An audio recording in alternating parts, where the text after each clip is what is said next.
American national government. This is Dr. Patrick Stewart. Chapter 6, Interest Groups. In this segment, we'll be considering the learning objective of discussing the tools and power interest groups have to influence public policy. So, let's take a look at those interest group resources and tools. Now, the political resources that the interest groups have can be considered, fairly obvious. So, first of all, there's membership. And this is the most basic of resources, but it's not simple because it can be influenced or have influence through the size of membership, which ultimately the number of individuals that you have supporting your group is potentially votes that can influence the representatives. But also, geographic distribution can provide pressure from around the country. The text refers to how educator groups have influence around the country, not just directly, but also through the connections that they have with friends and family and their communities. Now, thirdly, we've got the status of group members, and this can influence public policy and, of course, the representatives through deference to their positions. So, for instance, groups such as the American Medical Association, the American Bar Association, and numerous scientific associations can influence policy, especially policy within the realm that is being considered through their expertise, and oftentimes they will do so. Now, money is also a very obvious resource. However, the question is, how does a group obtain the money in the first place?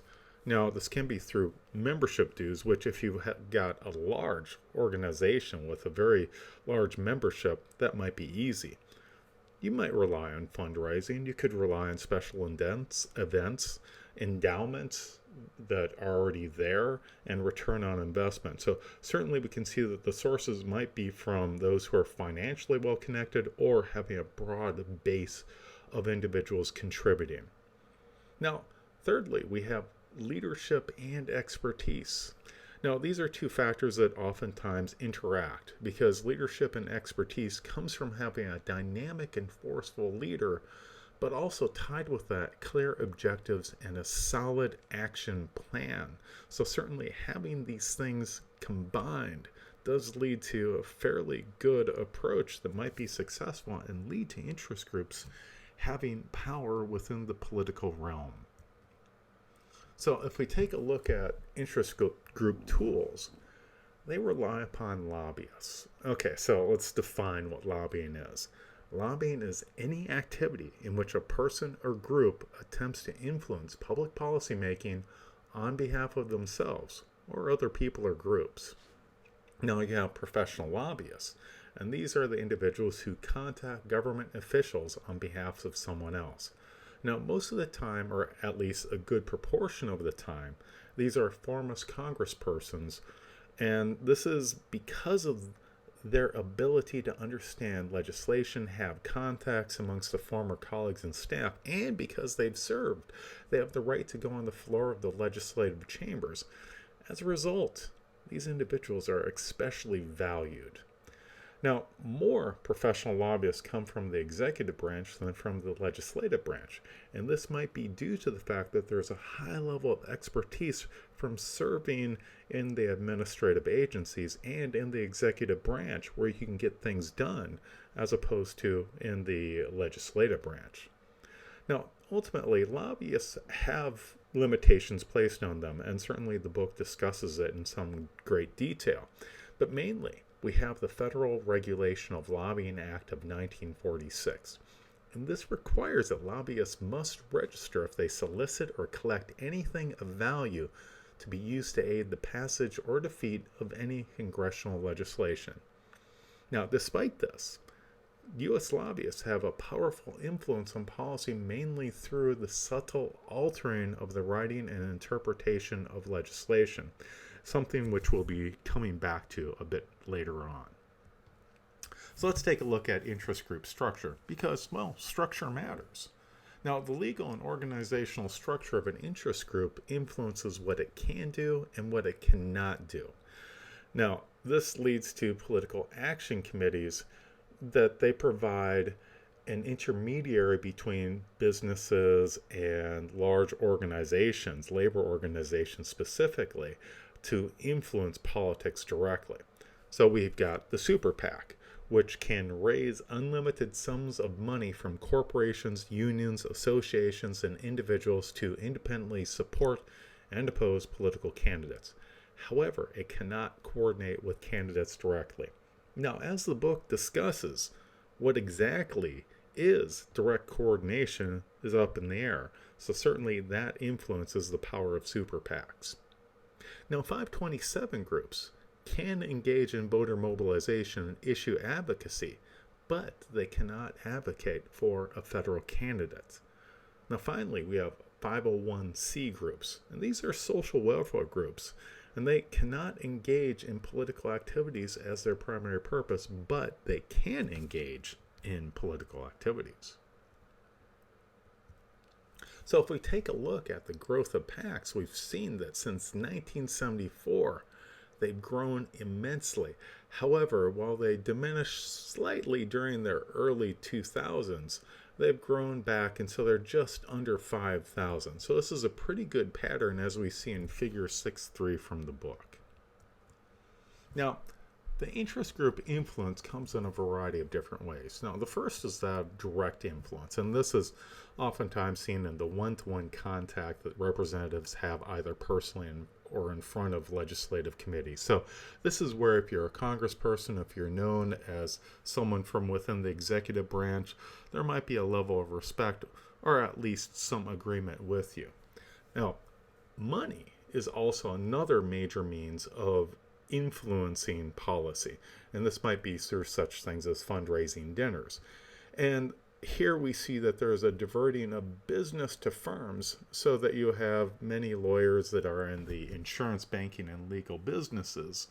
And as a result, we might have many ex-politicians on the boards of directors. So there's this connection here and potentially a quid pro quo where if you're involved with policy making at one point in your career, you can come back and, well, more or less cash in later on. But it's not something that's a direct payment. That would be considered bribery.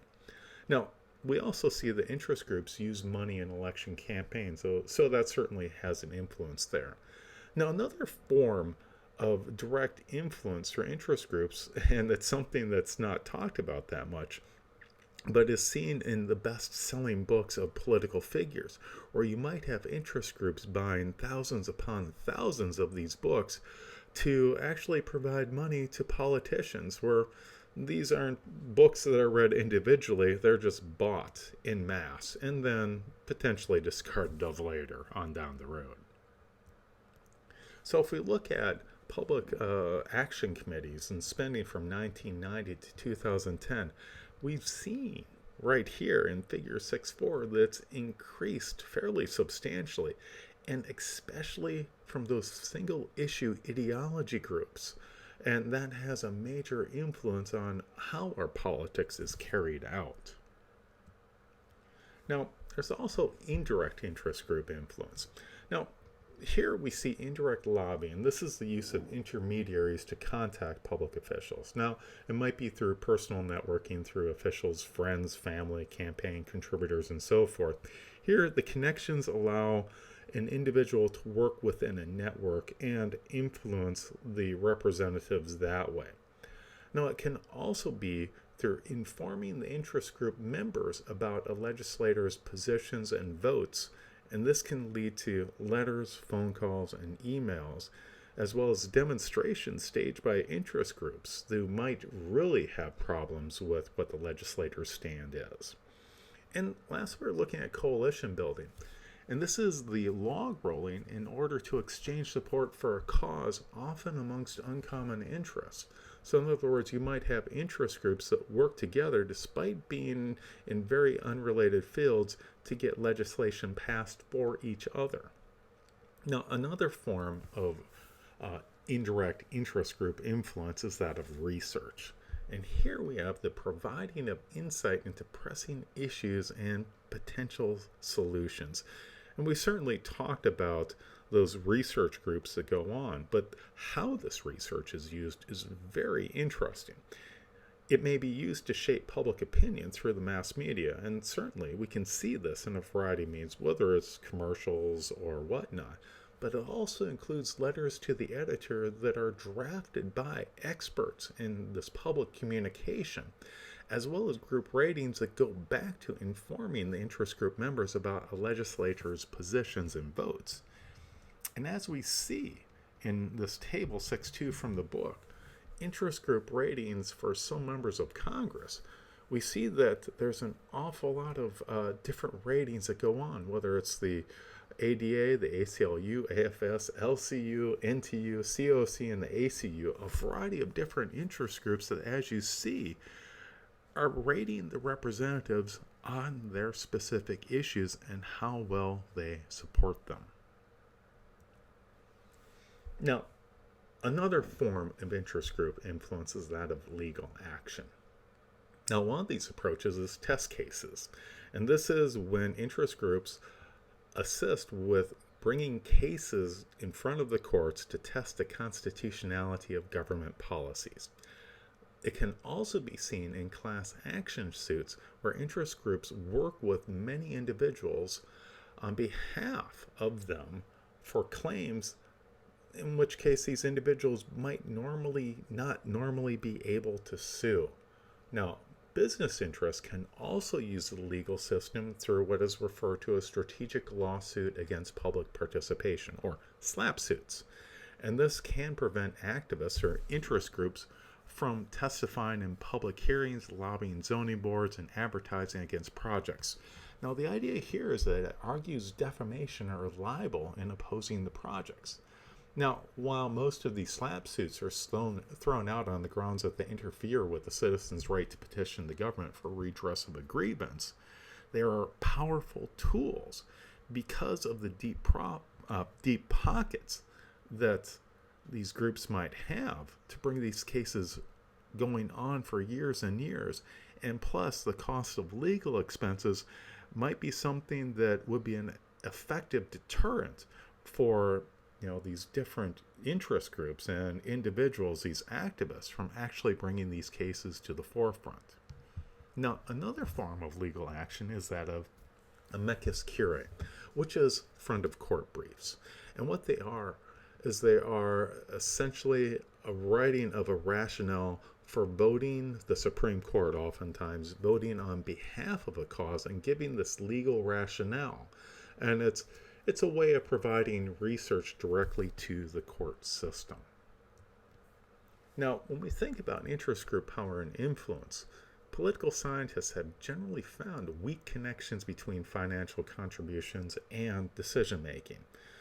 But this might be due to the fact that the groups defending the status quo oftentimes have an advantage over the groups pushing for new benefits, because governmental power is very fragmented, as we've seen with the system of checks and balances. And so the policy making doesn't require just one, but multiple decisions. And at any point amongst this process, you can block. And thus, blocking is easier than creating new policy. Now, what interest groups do is they act as an effective communication vehicle between the broader electorate and government officials. So they are useful in that manner. So we still have some questions. The first question is, do interest groups represent the public? Well, they can function as watchdogs, focusing on policies that negatively affect the membership. They can generate new ideas for policy and research, especially when it comes to policy options. And they can influence how bills are written in committee. But this is especially the case if there are no competing interest groups involved. But ultimately, there is the question as to whether or not it is truly the general public that is being represented, or if it's only those powerful organizations and the elites that attain the highest power within these groups that really have the influence. So ultimately, when we try to draw conclusions, Ch6 comes up with perhaps the best quote when it comes to this. The flaw in the pluralist heaven is that the heavenly chorus sings with a strong upper-class accent. So ultimately, while we do know that people and groups matter, ultimately we have to think about who those people are, especially the people in the leadership. And that will give us an indication of the strength as well as the representativeness of the American political system. American national government.